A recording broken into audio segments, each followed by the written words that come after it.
187ನೇ ವಿಶ್ವ ಛಾಯಾಗ್ರಾಹಕರ ದಿನಾಚರಣೆಯ ಅಂಗವಾಗಿ ರಾಯಚೂರು ನಗರದ ಲಲಿತಾ ಹಿರಿಯ ನಾಗರಿಕರ ಮನೆ ವೃದ್ಧಾಶ್ರಮದಲ್ಲಿ ಛಾಯಾಗ್ರಾಹಕರ ವತಿಯಿಂದ ಬೆಳಗಿನ ಉಪಹಾರ ಸೇವಾ ಕಾರ್ಯಕ್ರಮ ಹಮ್ಮಿಕೊಳ್ಳಲಾಯಿತು. ಛಾಯಾಗ್ರಹಣ ಕ್ಷೇತ್ರಕ್ಕೆ ಕೊಡುಗೆ ನೀಡಿದವರನ್ನು ಸ್ಮರಿಸುವುದರ ಜೊತೆಗೆ ಹಿರಿಯ ನಾಗರಿಕರೊಂದಿಗೆ ದಿನವನ್ನು ಅರ್ಥಪೂರ್ಣವಾಗಿ ಆಚರಿಸುವ ಉದ್ದೇಶದಿಂದ ಈ ಸೇವಾ ಕಾರ್ಯಕ್ರಮ ಆಯೋಜಿಸಲಾಗಿತ್ತು. ಛಾಯಾಗ್ರಾಹಕರು ಸ್ವತಃ ಪಾಲ್ಗೊಂಡು ಹಿರಿಯ ನಾಗರಿಕರಿಗೆ ಉಪಹಾರ ವಿತರಿಸಿದರು.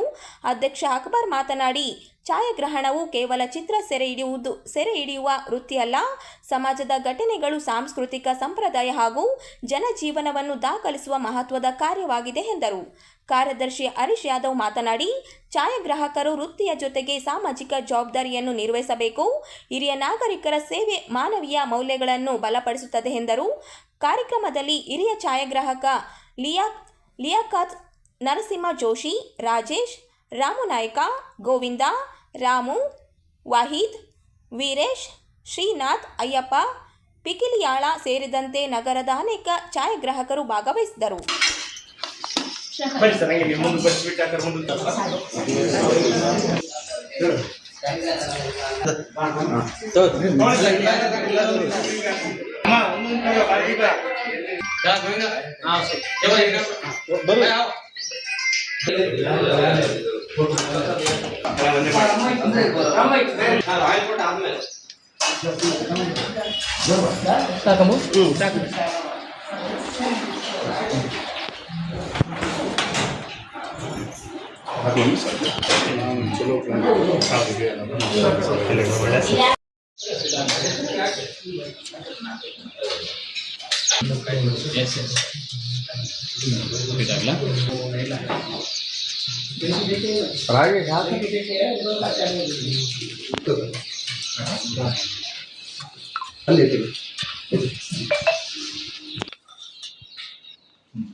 ನೂರ 87ನೇ ವಿಶ್ವ ಛಾಯಾಗ್ರಹಣ ದಿನಾಚರಣೆಯನ್ನು ನಮ್ಮ ಸಂಘದ ಎಲ್ಲ ಪದಾಧಿಕಾರಿಗಳು ಸೇರಿ ಈ ಒಂದು ಕಾರ್ಯಕ್ರಮವನ್ನು ಇಲ್ಲೇ ಲಲಿತ ವೃದ್ಧಾಶ್ರಮದಲ್ಲಿ ಮಾಡೋಣ ಅನ್ನೋ ಒಂದು ಇದಕ್ಕೆ ಬಂದು ನಾವೆಲ್ಲರೂ ಕಲಿತು ಇಂದು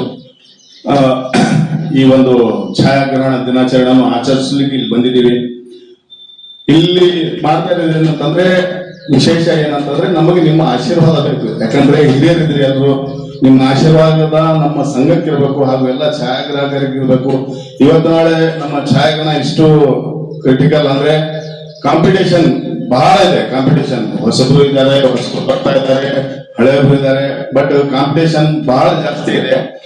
ಅಂತ ಒಂದು ಇದರಲ್ಲೂ ಸಹ ನಮ್ಮ ಈ ಕಾರ್ಯಕ್ರಮಗಳು ಅಂದ್ರೆ ಫೋಟೋಗ್ರಫಿ ದಿನಾಚರಣೆ ಆಗಿರ್ಬೋದು ಅಥವಾ ಸಾಮಾಜಿಕ ಕಾರ್ಯಕ್ರಮಗಳು ಮಾಡ್ಬೇಕಂತಂದ್ರೆ ಸಂಘಗಳು ಬೇಕಾಗ್ತಾವ. ಅಂತ ಇದರಲ್ಲಿ ಎಲ್ಲರೂ ನಮ್ಮ ಛಾಯಾಗ್ರಾಹಕರಾಗಿರ್ಬೋದು ಅಥವಾ ಎಲ್ಲರಿಗೆ ಏನಂತಂದ್ರೆ ಸಂಘಕ್ಕೆ ಸೇರ್ಪಡೆ ಆಗ್ರಿ. ಸಂಘಕ್ಕೆ ಸೇರ್ಪಡೆ ಆಗಿ ಒಂದು ತಮ್ಮ ಅಳಿದ ಸೇವೆಯನ್ನು ನೀಡ್ರಿ. ಸಂಘಕ್ಕೆ ನೀಡಿದ್ರೆ ಮಾತ್ರ ನಾವು ಬೇರೆಯವ್ರಿಗೆ ಸಹಾಯ ಮಾಡ್ಲಿಕ್ಕೆ ಒಂದು ಅನುಕೂಲ ಆಗ್ತದ ಅನ್ನೋ ಒಂದು ಇದು ಇರ್ತದ.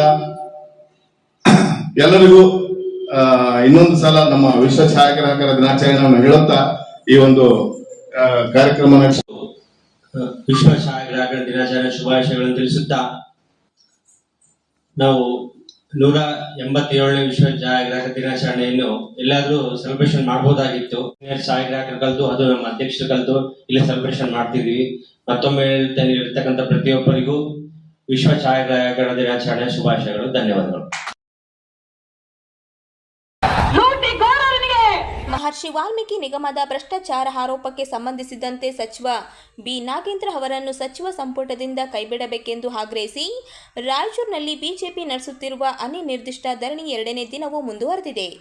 ನಗರದ ಟಿಪ್ಪು ಸುಲ್ತಾನ್ ಉದ್ಯಾನವನದಲ್ಲಿ ಬಿಜೆಪಿ ಜಿಲ್ಲಾ ಅಧ್ಯಕ್ಷ ವೀರಣ್ಣಗೌಡ ಅವರ ನೇತೃತ್ವದಲ್ಲಿ ಜಿಲ್ಲಾ ಬಿಜೆಪಿ ಮುಖಂಡರು ಧರಣಿ ನಡೆಸಿದರು. ಇದೇ ವೇಳೆ ಬಿಜೆಪಿ ಗ್ರಾಮೀಣ ಮಂಡಳದ ವತಿಯಿಂದಲೂ ಪ್ರತಿಭಟನೆಗೆ ಬೆಂಬಲ ವ್ಯಕ್ತಪಡಿಸಿ ಧರಣಿಯಲ್ಲಿ ಭಾಗವಹಿಸಿ ರಾಜ್ಯ ಕಾಂಗ್ರೆಸ್ ಸರ್ಕಾರದ ವಿರುದ್ಧ ಘೋಷಣೆಗಳನ್ನು ಕೂಗಿ ಆಕ್ರೋಶ ವ್ಯಕ್ತಪಡಿಸಲಾಯಿತು. ಬಿ ನಾಗೇಂದ್ರ ಅವರನ್ನು ಸಚಿವ ಸಂಪುಟದಿಂದ ಕೈ ಬಿಡುವವರೆಗೂ ಅನಿರ್ದಿಷ್ಟ ಧರಣಿ ಮುಂದುವರಿಸುವುದಾಗಿ ಪ್ರತಿಭಟನಾಕಾರರು ಎಚ್ಚರಿಕೆ ನೀಡಿದರು. ಕಾಂಗ್ರೆಸ್ ಸರ್ಕಾರ ಭ್ರಷ್ಟಾಚಾರದ ಕೂಪವಾಗಿದೆ ಎಂದು ಆರೋಪಿಸಿದ ಬಿಜೆಪಿ ಮುಖಂಡರು ವಾಲ್ಮೀಕಿ ನಿಗಮದ ಭ್ರಷ್ಟಾಚಾರ ಪ್ರಕರಣದ ಆರೋಪ ಎದುರಿಸುತ್ತಿರುವ ಬಿ ನಾಗೇಂದ್ರ ಅವರಿಗೆ ಮತ್ತೆ ಸಚಿವ ಸ್ಥಾನ ನೀಡುವ ಮೂಲಕ ಸರ್ಕಾರ ಸಮುದಾಯಕ್ಕೆ ಅನ್ಯಾಯ ಮಾಡಿದೆ ಎಂದು ಆಕ್ರೋಶ ವ್ಯಕ್ತಪಡಿಸಿದರು. ಲೂಟಿಕೋರರಿಗೆ ಧಿಕ್ಕಾರ, ಲೂಟಿಕೋರರಿಗೆ ಧಿಕ್ಕಾರ, ಧಿಕ್ಕಾರ. ರೈತ ವಿರೋಧಿ ಭ್ರಷ್ಟ ಕಾಂಗ್ರೆಸ್ ಸರ್ಕಾರಕ್ಕೆ, ಭ್ರಷ್ಟದ 187 ಕೋಟಿ ಲೂಟಿ ಮಾಡಿದ ಭ್ರಷ್ಟ ಕಾಂಗ್ರೆಸ್ ಸರ್ಕಾರಕ್ಕೆ, 187 ಕೋಟಿ ಲೂಟಿ ಮಾಡಿದ ಭ್ರಷ್ಟ ಕಾಂಗ್ರೆಸ್ ಸರ್ಕಾರಕ್ಕೆ, ಭ್ರಷ್ಟ ಕಾಂಗ್ರೆಸ್ ಸರ್ಕಾರಕ್ಕೆ, ಹಣ ಲೂಟಿ ಮಾಡಿದ ಭ್ರಷ್ಟ ಸಚಿವರಿಗೆ, ವಾಲ್ಮೀಕಿ ನಿಗಮದ 187 ಸರ್ಕಾರಕ್ಕೆ, ವಾಲ್ಮೀಕಿ ನಿಗಮದ 187 ಕೋಟಿ ಹಣ ಲೂಟಿ ಮಾಡಿ ಭ್ರಷ್ಟ ಸಚಿವ ಬಿ ನಾಗೇಂದ್ರನಿಗೆ ಎಲ್ರಿಗೂ ಒಂದು ಭಾಗದಿಂದ ನಾಳೆ ಇಷ್ಟು ಏನ್ ಬಂಧುಗಳು ಬಂದಿರಿ ತಪ್ಪದೆ ಕೂಡ, ಯಾಕಂದ್ರೆ ಇದು ಒಂದು ಸಂಕಲ್ಪ ಅಂತ ಹೇಳಿದಾರ. ಇಲ್ಲಿ ಪ್ರತಿಯೊಬ್ರು ಕೂಡ ನಾಳೆ ಹೋರಾಟದಲ್ಲಿ ಪಾಲ್ಗೊಳ್ಬೇಕಂತ ತಮ್ಮಲ್ಲಿ ವಿನಂತಿ. ಎಲ್ರು ತಪ್ಪದೆ ನಾಳೆ ಇದು ನಮ್ಮ ಜವಾಬ್ದಾರಿ ಅಂತ ಹೇಳಿ ಪಾಲ್ಗೊಳ್ಳಿ ಅಂತ ಈ ಮೂಲಕ ಕೇಳ್ತೀನಿ.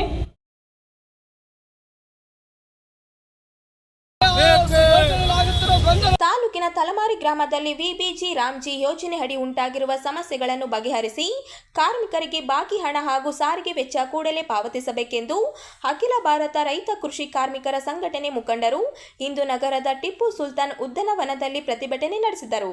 ತಾಲೂಕಿನ ತಲಮಾರಿ ಗ್ರಾಮ ಪಂಚಾಯಿತಿ ವ್ಯಾಪ್ತಿಯಲ್ಲಿ ವಿಬಿಜಿ ರಾಮ್ಜಿ ಯೋಜನೆ ಅಡಿ ಕೆಲಸ ಮಾಡುತ್ತಿರುವ ಕಾರ್ಮಿಕರು ಹಲವು ಸಮಸ್ಯೆಗಳನ್ನು ಎದುರಿಸುತ್ತಿದ್ದಾರೆ ಎಂದು ದೂರಿದರು. ಮಾರ್ಚ್ ತಿಂಗಳ ಬಾಕಿ ವೇತನ ಮತ್ತು ಸಾರಿಗೆ ವೆಚ್ಚ ಪಾವತಿಸಬೇಕೆಂದು ಒತ್ತಾಯಿಸಿದರು. ಪಂಚಾಯಿತಿಗೆ ಭೇಟಿ ನೀಡಿದಾಗ RNMR ಹಾಕಿ ಕೆಲಸ ನೀಡುವುದಾಗಿ ತಿಳಿಸಲಾಗಿತ್ತು. ಕೆಲಸವನ್ನು ಊರಿನ ಸಮೀಪದಲ್ಲೇ ನೀಡಬೇಕು, ಇಲ್ಲದಿದ್ದರೆ ಸುಮಾರು 25 ಕಿಲೋಮೀಟರ್ ದೂರ ಹೋಗಿ ಬರಬೇಕಾಗಿರುವುದರಿಂದ ವೆಚ್ಚವನ್ನು ಪಂಚಾಯಿತಿ ಭರಿಸಬೇಕು ಎಂದು ಮನವಿ ಮಾಡಲಾಗಿತ್ತು. ಪಂಚಾಯಿತಿಯವರು ಒಪ್ಪಿಗೆ ನೀಡಿದರು. ಇಲ್ಲಿಯವರೆಗೆ ವಾಹನದ ಸಾರಿಗೆ ವೆಚ್ಚ ಪಾವತಿಯಾಗಿಲ್ಲ. ಆದ್ದರಿಂದ ಬಾಕಿ ವೇತನ ಹಾಗೂ ಸಾರಿಗೆ ವೆಚ್ಚವನ್ನು ಕೂಡಲೇ ಪಾವತಿಸಬೇಕು. ನಾವು ಪ್ರತಿಭಟನೆ ಮಾಡ್ತಿರೋ ಉದ್ದೇಶ ಏನಂತಂದ್ರೆ, ಜುಲೈ ತಿಂಗಳಲ್ಲಿ ಕೆಲಸ ಮಾಡಿದ್ದಾರೆ, ಆದರೂ ಬಾಕಿ ಹಣ ಬಂದಿಲ್ಲ. ಈ ಸಲ ನಿಮಗೆಲ್ಲ ಗೊತ್ತಿದೆ, ಒಂದು ಕಡೆ ಇವತ್ತು ಕೃಷಿಯಲ್ಲಿ ಕೆಲಸ ಇಲ್ಲ, ಸಂಪೂರ್ಣವಾಗಿ ಬರಗಾಲ ಇದೆ. ಹಾಗಾಗಿ ಏನಂತಂದ್ರೆ, ಏನು ವಿಜಿ ರಾಮ್ಜಿ ಯೋಜನೆ ತಗೊಂಡ್ಬಂದಿದ್ರೆ ಒಂದು ಕಡೆ ಟೆಕ್ನಿಕಲ್ ಸಮಸ್ಯೆ ಇದೆ, ಅದ್ರ ಜೊತೆಗೇನೆ ಏನಂದ್ರೆ ಈಗ ಬರೀ 125 ದಿನಗಳಿದ್ದಾವೆ. ಹಾಗಾಗಿ ನಾವೇನು ಹೇಳ್ತಾ ಇದ್ವಿ ಅಂದ್ರೆ, ಈ ವರ್ಷ ಬರಗಾಲ ಇರೋದ್ರಿಂದ ಮ್ಯಾಂಡೇಸ್ ಕೂಡ ಹೆಚ್ಚಿಗೆ ಮಾಡಬೇಕು, ಅಂದರೆ 200 ದಿನಕ್ಕೆ ಮಾಡ್ಬೇಕಂತ ಅನ್ಕೇಸಿ ಈ ಒಂದು ಪ್ರತಿಭಟನೆನ ಮಾಡ್ತಾ ಇದ್ವಿ. ಅದೇ ಥರನೇ ಏನಂದರೆ, ಮಾರ್ಚಲ್ಲಿ ಟೆಕ್ನಿಕಲ್ ಸಮಸ್ಯೆ ಆಗಿಬಿಟ್ಟು ದುಡ್ಡು ಹಾಕಿದ್ದಿಲ್ಲ, ಅದ್ರ ಬಗ್ಗೆನೂ ಕೂಡ ಇವತ್ತು ಬೇಡಿಕೆನ ಇಟ್ಕೊಂಡಿದ್ವಿ. ನಮ್ಮ ಹೆಸರು? ನಮ್ಮ ಹೆಸರು ಮಲ್ಲನಗೌಡ ಅಂತ, ರೈತ ಸಂಘಟನೆ ಜಿಲ್ಲಾ ಕಾರ್ಯದರ್ಶಿ. ನಗರದಲ್ಲಿ ಬೀದಿ ನಾಯಿಗಳ ಹಾವಳಿ ಮಿತಿ ಮೀರಿದ್ದು ಪ್ರತಿದಿನ ಒಂದಲ್ಲೊಂದು ಕಡೆ ನಾಯಿ ಕಡಿತ ಪ್ರಕರಣಗಳು ಬೆಳಕಿಗೆ ಬರುತ್ತಿವೆ. ಇದರ ನಡುವೆ ನಗರದ ಕುಟುಂಬವೊಂದು ಸುಮಾರು 40 ಬೀದಿ ನಾಯಿಗಳನ್ನು ಸಾಕುತ್ತಿರುವ ಆರೋಪ ಕೇಳಿಬಂದಿದ್ದು, ಸುತ್ತಮುತ್ತಲ ನಿವಾಸಿಗಳು ಆತಂಕದಲ್ಲಿ ದಿನ ಕಳೆಯುವಂತಾಗಿತ್ತು. ಇತ್ತೀಚೆಗೆ ಇದೇ ಬಡಾವಣೆಯಲ್ಲಿ ಬಾಲಕಿಯೊಬ್ಬಳಿಗೆ ನಾಯಿ ಕಚ್ಚಿದ್ದು ಬೀದಿಯಲ್ಲಿ ಓಡಾಡಲು ಭಯವಾಗುತ್ತಿದೆ ಎಂದು ನಿವಾಸಿಗಳು ಕುಟುಂಬದ ವಿರುದ್ಧ ದೂರು ನೀಡಿದರು. ಆದರೆ ಯಾವುದೇ ಕ್ರಮವಾಗಿರಲಿಲ್ಲ ಎನ್ನಲಾಗಿದೆ.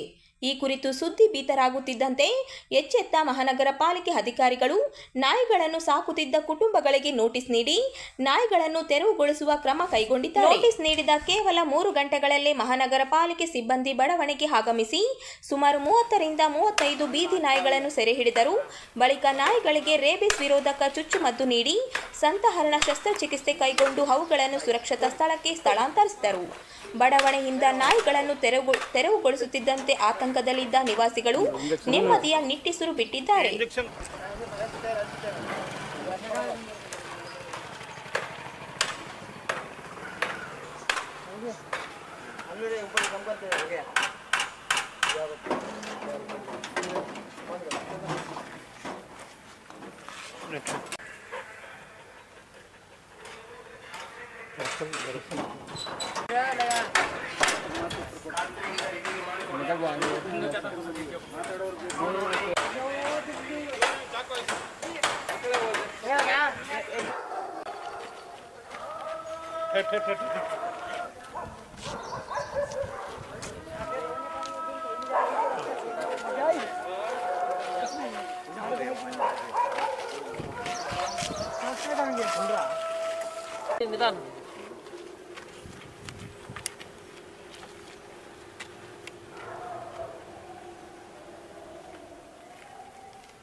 Vamos a comprar.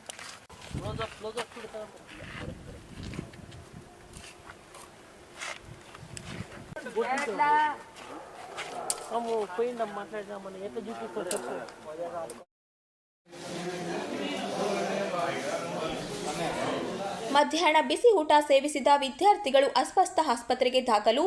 ರಾಯಚೂರಿನ ಅರಕೇರ ತಾಲೂಕಿನ ಮಲ್ಲಾಪುರದಲ್ಲಿ ಘಟನೆ. ಮಲ್ಲಾಪುರ ಸರ್ಕಾರಿ ಪ್ರಾಥಮಿಕ ಶಾಲೆಯಲ್ಲಿ ಚಿತ್ರಾನ್ನ ಸೇವಿಸಿದ ವಿದ್ಯಾರ್ಥಿಗಳು ಅಸ್ವಸ್ಥ. 28 ವಿದ್ಯಾರ್ಥಿಗಳ ಜೊತೆ 2 ಅತಿಥಿ ಶಿಕ್ಷಕರಿಗೂ ಉಂಟಾದ ಆರೋಗ್ಯ ಸಮಸ್ಯೆ. ಬಿಸಿ ಊಟ ಸೇವಿಸಿದ ಬಳಿಕ ವಾಂತಿ, ತಲೆ ತಿರುವಿಕೆಯಿಂದ ಅಸ್ವಸ್ಥರನ್ನು ಅರಕೇರ ಸಮುದಾಯ ಆರೋಗ್ಯ ಕೇಂದ್ರಕ್ಕೆ ದಾಖಲು. ಬಿಸಿ ಊಟ ಹಾಗೂ ಕುಡಿಯುವ ನೀರಿನ ಗುಣಮಟ್ಟದ ಬಗ್ಗೆ ಪಾಲಕರ ಆಕ್ರೋಶ. ಆಸ್ಪತ್ರೆಗೆ ದೇವದುರ್ಗ ಕ್ಷೇತ್ರ ಶಿಕ್ಷಣಾಧಿಕಾರಿಗಳು ಭೇಟಿ ಪರಿಶೀಲನೆ. ಟೋಟಲ್ ಎಷ್ಟು ಮಕ್ಕಳಿಗೆ ಆಯ್ತು ಮೇಡಮ್ ಈ ಥರ?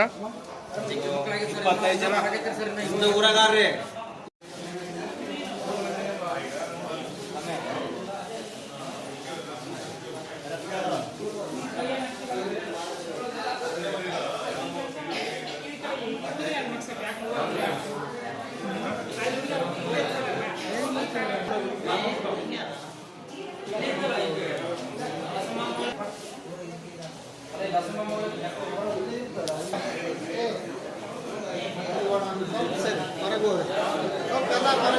ಹೊರಗೆ